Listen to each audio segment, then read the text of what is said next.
Techno Classica Essen. This year, the exhibition celebrated its 30th birthday, and it remains the largest for vintage automobiles in Europe.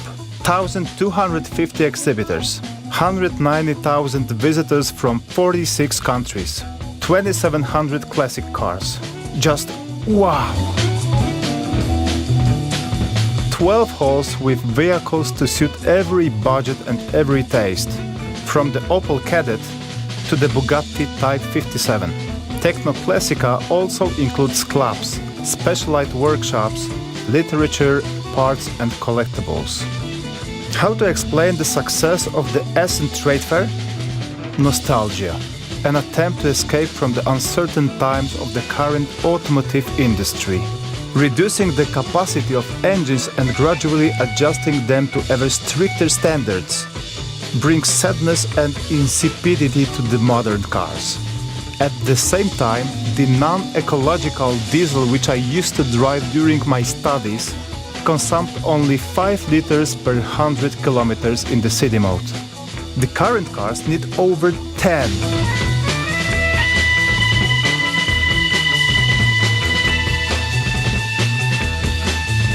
Electric cars? They don't solve the problems, either, as the production and storage of batteries is both problematic and terribly non-green. Classic automobile is genuine and still generates impressive passive income.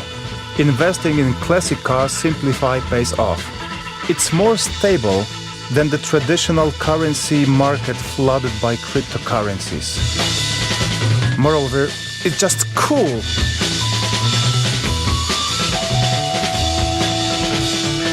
The classical automotive market is evolving. More and more often you can see a desire for responsible and wise customization of classics, one that allows you to return to the series. More and more often a classic is becoming a canvas for loose modifications, and in the context of Porsche, it's definitely what we do.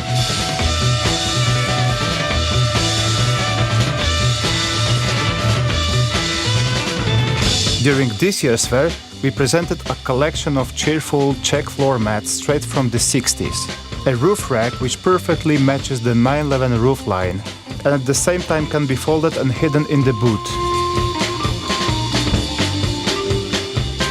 We also presented an idea for a complete reconstruction of the interior of the classic Porsche 911, starting from the upholstered floor cover through sport seats and audio system which is not visible, to the electronic AC panel built from scratch and the gauges.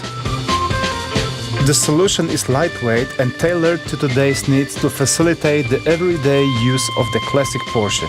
You can learn more about this project in a video we published some time ago, the Red Room project.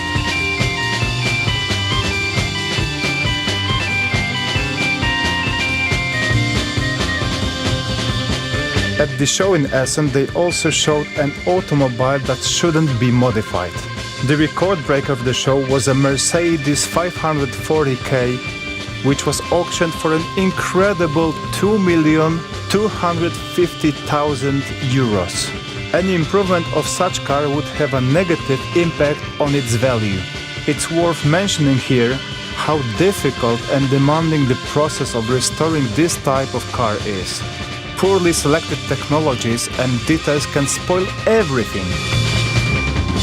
A little tidbit I faced myself is the gauge kit from the era when Mercedes still used hand-painted dials. Brush, paint, dial, an artist or craftsman with a stable and flawless hand. This is how it was done in the past. Now we have technology, easy tools, and fast-changing fashions. That's why today's automotive industry is cheap and unremarkable. The classic was, is, and will remain spectacular, even when cars are no longer legal.